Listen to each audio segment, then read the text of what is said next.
Welcome. In this quick and easy tutorial, I'll be showing you how to deactivate your Binance account. All right, so first up, go ahead and open up Binance.com.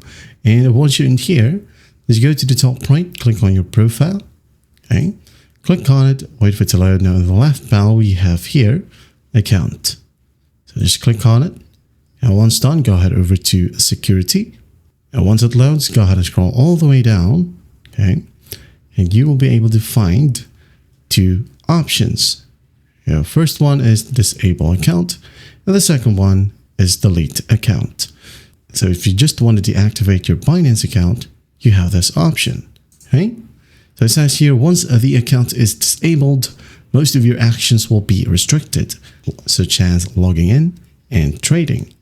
You can choose to unblock the account at any time, and this action will not delete your account, most importantly. Now, if you want to disable or deactivate your account, just click on disable right here. And it says here, all pending withdrawals will be canceled. All trading functions for your account, as it says earlier, will be disabled as well.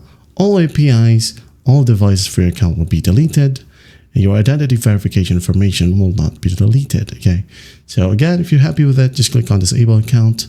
And once done, you're good to go. That is it. That is how you deactivate your Binance account. I hope this video helps, and I'll see you in the next one.